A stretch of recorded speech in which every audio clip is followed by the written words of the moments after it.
I'm telling you what the hell the best technique is for everybody.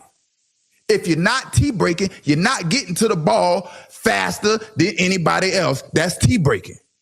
You're probably coming up an inch short because it's a game of inches. T-break is known for a fact the fastest way to break to the ball.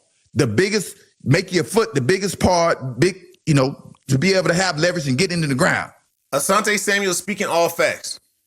The T-step technique is the most efficient way for any defensive player to break on the ball.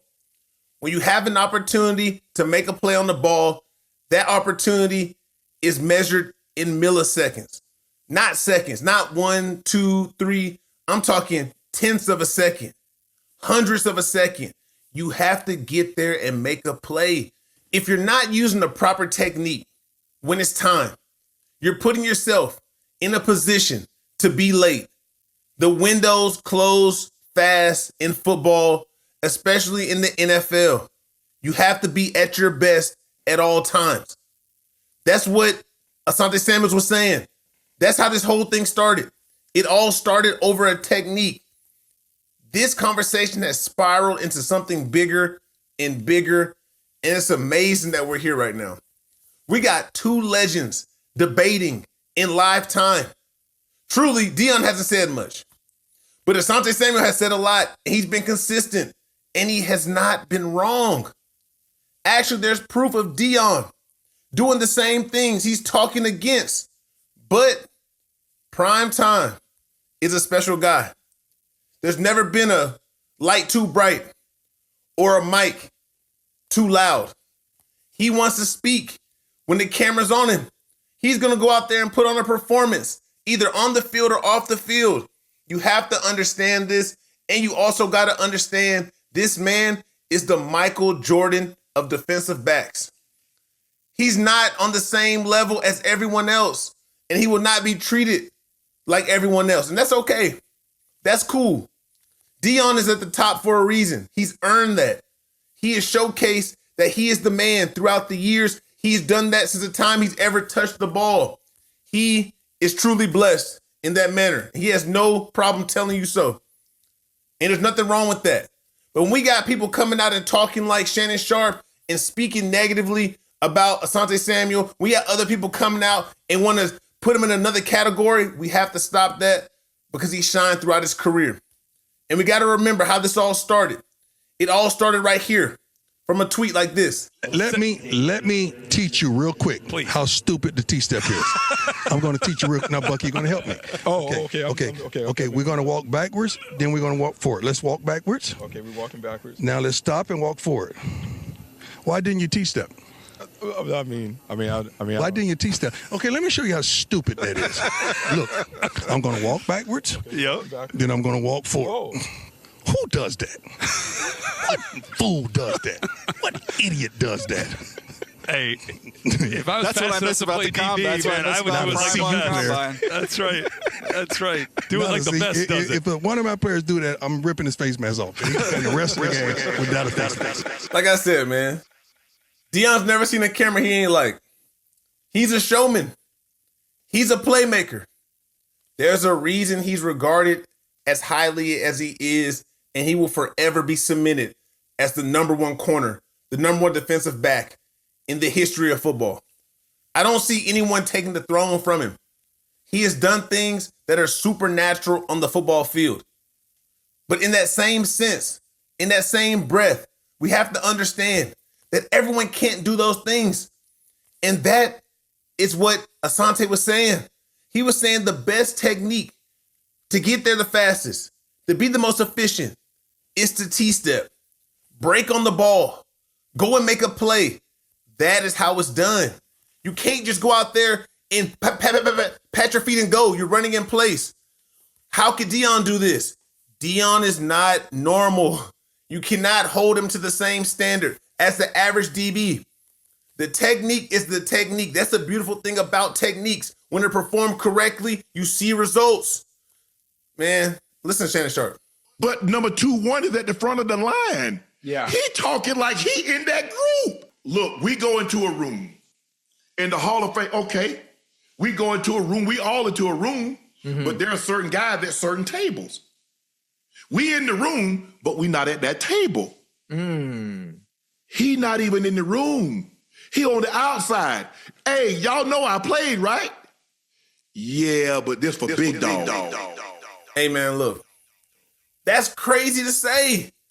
We talking about Deuce. Y'all heard him? We talking about Asante Samuel, a guy who's going out there, Mr. Pick Six himself. Go and get the ball. It'd be different if we're talking about someone who does not have the track record or the film to prove it. But this is someone who has performed at a high level for years. Not just 1 year, not just 2 years, for years. But when we're talking in this demeanor, we're saying things like that, it clouds the scope of reality. Like I said, I'm gonna make it very easy. I'm gonna make this easy. Shannon Sharpe, how about this? I'm talking about comparing numbers and comparing stats. I'm gonna make it nice and easy. You can start from my 2006 season to my 2011 season. 5 seasons.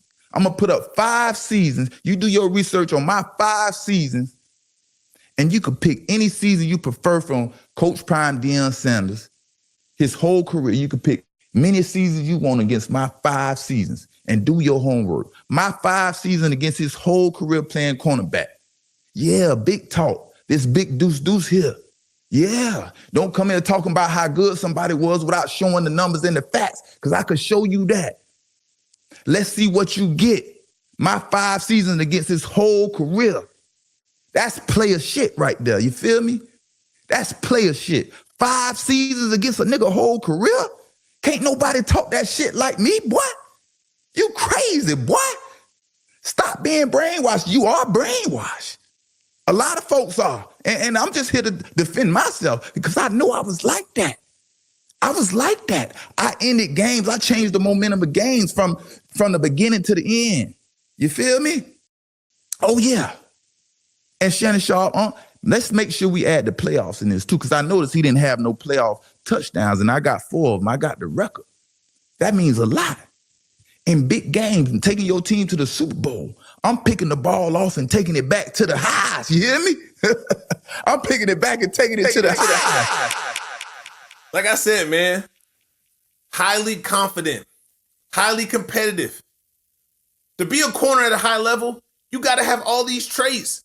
You're going against the best one-on-one, week in and week out. On top of that, this is a territorial battle. These are 2 boys from Florida. You know how they gonna get down. You know how they gonna get down. You have to understand who you talking to. You have to understand the realm of the caliber of player that you're getting involved with. 22 knows who he is. He knows what his resume says. He's not backing down to Deion. And I don't see that as a bad thing because his stats showcase he's been a top player. We cannot get hold up. We cannot get hung up on the Hall of Fame. Shannon Sharpe said what he said about the Hall of Fame, but then he comes back directly after that, has TJ Houshmandzadeh on his show. And who's he talking about? His co-host, Ocho Cinco, who should also be in the Hall of Fame, but he's not. But we all know that Chad should be in the Hall of Fame. That's another legend. We cannot base guys' career, relevancy, or anything else of that matter to the Hall of Fame. That's cool that you're in the Hall. That's a great honor, man. Hell of an honor. Super accomplishment. But every great player is not in the Hall of Fame. And we got to understand that. We got to know what's real and what's not. 22 is putting up plays. And then after that, hey, Shannon Sharpe. This is what they said after that. Next day on your show right here. Let me give you my Hall of Fame criteria because for some odd reason, I think my criteria is the best and nobody listens to it. For a period of 5 years, were you a top 5 player at your position? If you got to think about it, you're not a Hall of Famer. Agree. Just like that, he agrees. But in a breath before, a day before, it was said that Asante was not in the same caliber. He wasn't a big dog. But all we have seen from him is him being a big dog, stepping up when the team needs him, stepping up on the biggest stage. That's all we have seen. So it's really confusing when we have this conversation. It started about the T-step. Then we start talking about careers. We got different people jumping in, but it's important to stick to the facts. And the film does not lie. You can do all this you want, but the film's going to tell the story. The film is going to talk the loudest. And that's the only thing that matters. And with Prime, he's always going to talk. You know why? Because he produced. The argument between Samuel and Prime is a funny one, but two greats. You got to respect them. But I like seeing it, though. Let's see what Prime had to say right here. You can't just stumble around just because I ran the 4.2. I ran the 4.2 for breakfast. Think about it. The point is, whenever you was training for, what did you have to do technique-wise, like, to help me run or whatever? Did Picasso train to paint? Yes. He probably mixed it and stuff. Picasso didn't train to paint. Painters get their paint ready how they want it. So how did you get ready? I don't think Martin Luther practiced. I had a dream. So the whole time since your season ended, you was just chilling, and then you just went to go run a 4.2. Yeah, I was playing baseball. I really didn't have time to be going to the little comeback. Really didn't have time to be going to the little comeback. But they said I needed to go there just to be who I was. And I got frustrated with the process. You see what I'm saying? This man is not normal. This man woke up one day and said, I'm the fastest, I'm the most athletic, I'm the biggest playmaker. And he just walked it the rest of his life, man. Still walking it today. You feel me? So it's different. We talking about T-step. It's funny he chimed in on that. But he's always going to chime in. But that does not take away anything from Samuel, right? It don't take anything away from Samuel. It's also, it just shows the status of Deion to me. Primetime is in his own lane. Untouchable.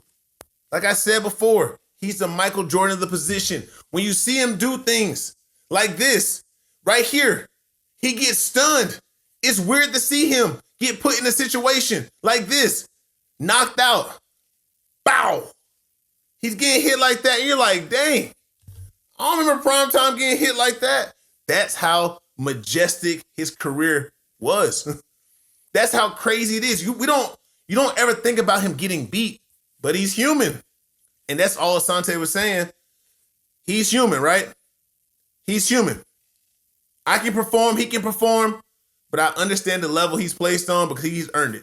Hey, let's keep going. We'll see what else he got to say. You didn't even have to train. I did. I had a natural. Mine was straight from God.